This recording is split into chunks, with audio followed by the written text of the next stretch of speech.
What's up, guys? Had some requests for a little bit of like narrated content, so I'm gonna take a shot here and do a little Tirpitz video.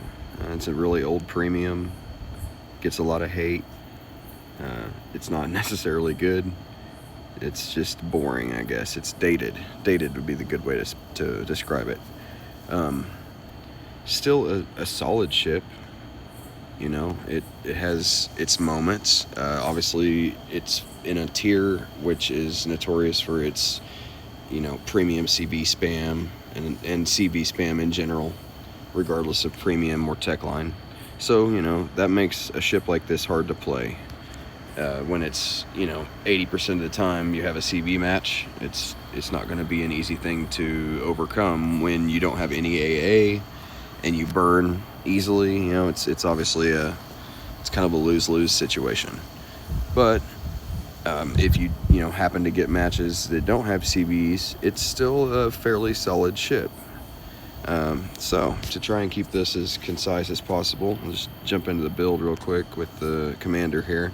I like to use shear on any of the German heavy battleships, Tirpitz, Bismarck, Black Bismarck, obviously Freddy, if you're playing tier 9, GK, Black GK, etc., Prussian, blah blah blah. Anyway, so I like to just use this build here. Obviously there's a couple of things that I wouldn't normally run because I share this on my my Grosser Kurfürst and my Prussian, which I run Master Reloader, obviously for Prussian. Now, if I was going to just build this specifically for Tirpitz or most of the others, obviously I wouldn't be taking Master Reloader. I would be taking Honor Seeker. One thing worth mentioning on this is don't fall into the trap of Extinguisher Plus. It does not save you enough HP to warrant taking it over Adrenaline Rush, because Adrenaline Rush is a very strong skill when you're especially when you're in a brawling ship, because there's a lot of times when you're low health, very close to the death, and you need that little bit of DPM boost that can pull you out of a bad situation. And to tie in with that, obviously we're gonna run Frenziness down here, and Protector is pretty useless. It's really not that great of a skill. Last Stand, though, is obviously what you want to take here, level 15. Now, I know a lot of people aren't going to have a level 15 commander, let alone a level 12 commander. So this is kind of hard to compare it to the masses, but some of us do. We have them built, and so I guess this is what we can do to show them off. But anyway, one that I wouldn't recommend. I take it because I enjoy the situations where this actually activates and you get to use it. Now, I'm a realistic person. This doesn't happen. I wouldn't even call it common. This is like 1 in 100 matches, if you're fortunate enough to have it happen. Typically, you would take this skill. So I just want to make that a note, that I don't recommend running Unstoppable, but it's fun when it does happen. So anyway, we're just going to back out of that. I like to run a dispersion build, just a typical battleship build on Tirpitz. I don't get behind the secondary brawling thing with Tirpitz. Now, obviously it does have a secondary loadout that you need to utilize, and it's a satisfactory secondary loadout, but the ship itself in the current meta of tier 8, this brawling concept is just, it's not realistic anymore. This is 2025. That might have happened in 2019, 2018, the brawling mindset, but it's advanced. The game has advanced, and so we need to adapt and overcome, and we have to admit that the brawling concept, while it does happen, you shouldn't plan around it in this specific tier with this specific ship, in my opinion. Now, I'm not the best player. Uh, I'm slightly above average. I would consider, based on the amount of time I've played the game. But obviously, I'm not a top 10% player. I would say I might be in the top 40% of players in the game. And so, but this is just what works for me. Now, that's really all there is to say about the build. The camo is pretty bleh. You know, it is what it is. It has some decent buffs. Let's see, where's it go? Up here. The specialization,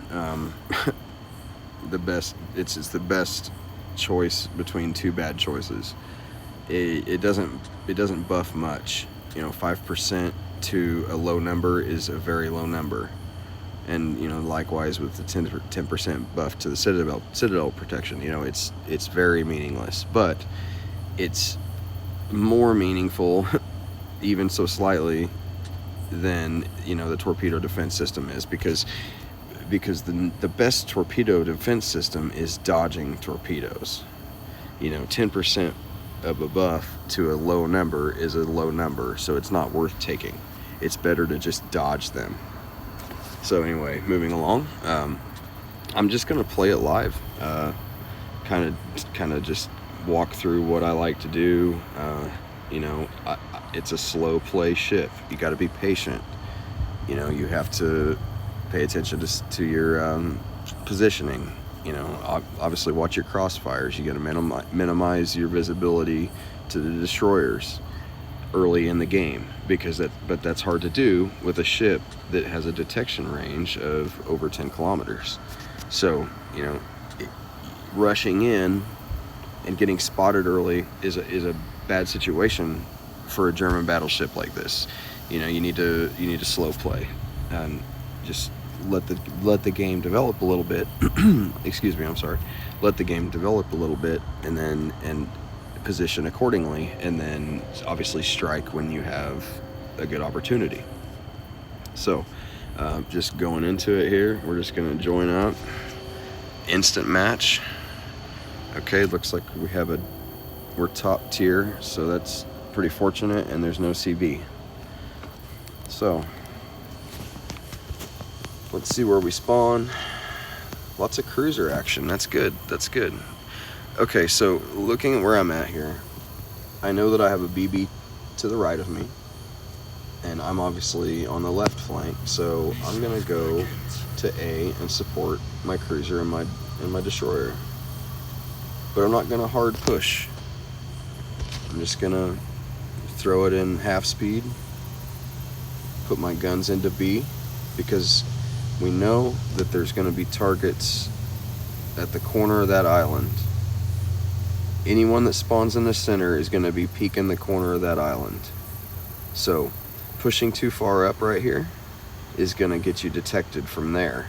And you can't see them, but they can see you. Bad situation. So remember that.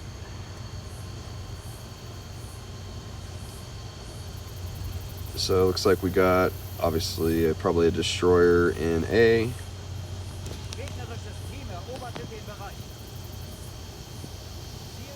Yep, Han.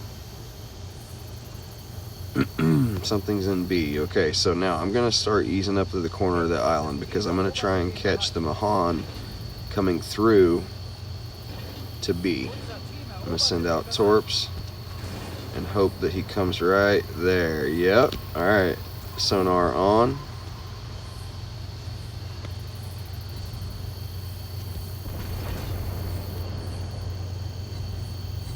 Pretty decent hit. Not great. Let's look B now. So we know that he's already dumped his torps in A. He's pretty harmless. So let's work on the Indianapolis.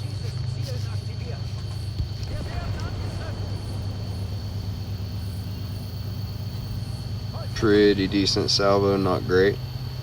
Oh, okay.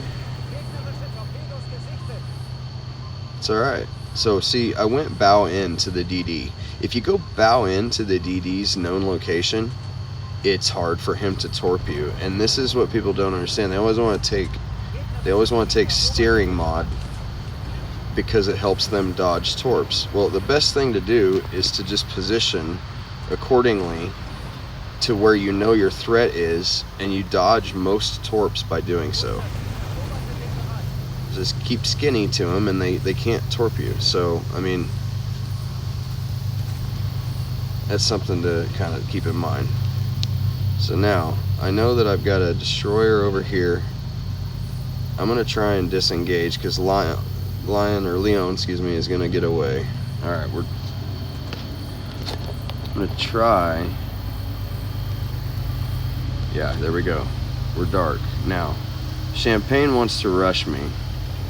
So, we're going to let him.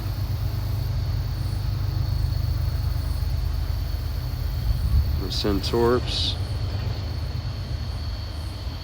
Now, see, I went dark and stopped shooting. It's important that you do that. You know, it keeps people guessing.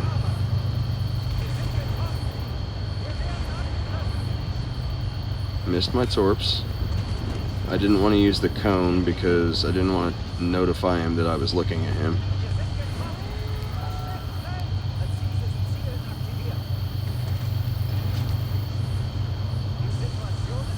Alright, so there's nothing to go there. Alright, I'm going to catch the Mahan here, hopefully slipping. And I'm going to try and cap A.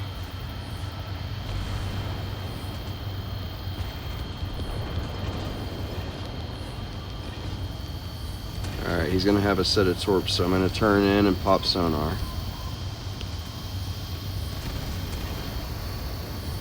He's almost dead. We'll finish him here. Or someone will. Yep. Alright, see, stay skinny. Turn into the torps. Turn into the torps, and you'll dodge most of them. Alright, see, this is a situation where you don't want to open water gunfight the Shimano. It's going to be a waste of time. Don't try and do it. You don't have the dispersion, you don't have the salvo weight. Go dark. See, my concealment shrinks, and then my detection goes away here.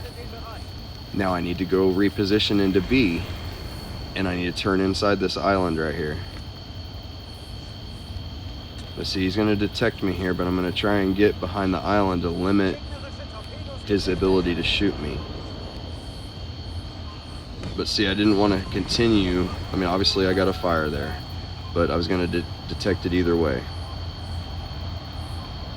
But by going dark, you obviously minimize your profile in the match, and so it allows you to reposition, and it's important to like get used to doing that. It's a helpful little trick. So I know Champagne's gonna spot me here, but I'm gonna help on the Indianapolis.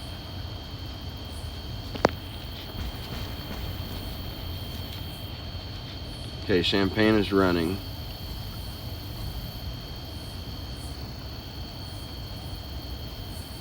Amalfi is running.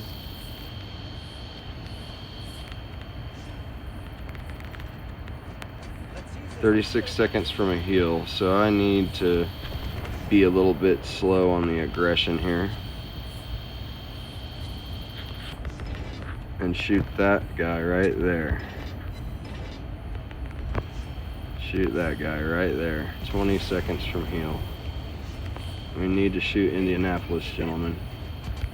We cannot let him get away. Now, see, I already know I got Amalfi. Okay, there's a good kill. There's a good kill. So, Amalfi, now I know I can take this trade here. So, Champagne's not going to kill me because I got a heal. Amalfi's going to reverse into my torps, hopefully. Now, I can re-engage Amalfi and back out here. Yeah. Now, I'm going to secure kill on Champagne. You never want to leave a kill. I know there's going to be people that say that's kill stealing. I've been playing this game for long enough. It's not kill stealing. Yes, it's frustrating probably for the other person, but how many times have we gotten down, you know, gotten a ship really far down, and then nobody finishes them? And then they end up coming back, capturing your base. etc., whatever the case might be. Well, there it is. Not an overwhelmingly awesome match with damage. Managed to MVP it. That's cool. 4 kills. I mean, you know, for what Tirpitz is, that's not a good match by any means.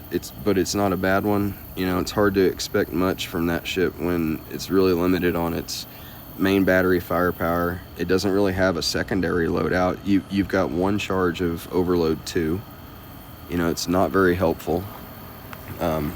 It's good in one situation, you know, if you're just gonna YOLO and push 1 ship, I suppose that's good.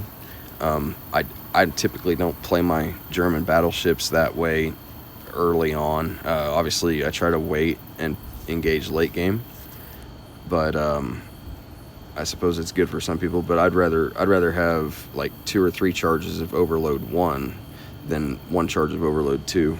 But that's just me. So anyway, that's pretty much it in a nutshell. Not a bad ship. You know, it gets a lot of hate because people don't know how to play it. Now, I'm not the best player. I definitely, you know, have learned a lot, though, over my time playing the game. And so those little tricks and tips, I mean, and, you know, I don't pretend to know everything, but it's good to share knowledge. It's good to pass the stuff along. People want to know. They want to know these things. They want to improve. And I can't see gatekeeping people from improving, you know, by not passing stuff along and sharing different opinions and also listening to other opinions. You know, it's important. I ask the top guys in the game all the time, you know, for advice and what to do, how to play, you know, how to play the ship, how to build the commander. And they're nice enough to pass that info along. And so, like, I feel like if I have anything to add, it's just that much better, you know. And so I'm happy to do these videos. I'm not great at them. I'm gonna try and get better. But if you have any requests, just drop them in the comments, and I can try and do my best to give you guys some videos, a little look into my perspective at how I approach the game. So with that, I think I'm gonna log it off and call it a night. I appreciate you guys watching, and until next time, take care.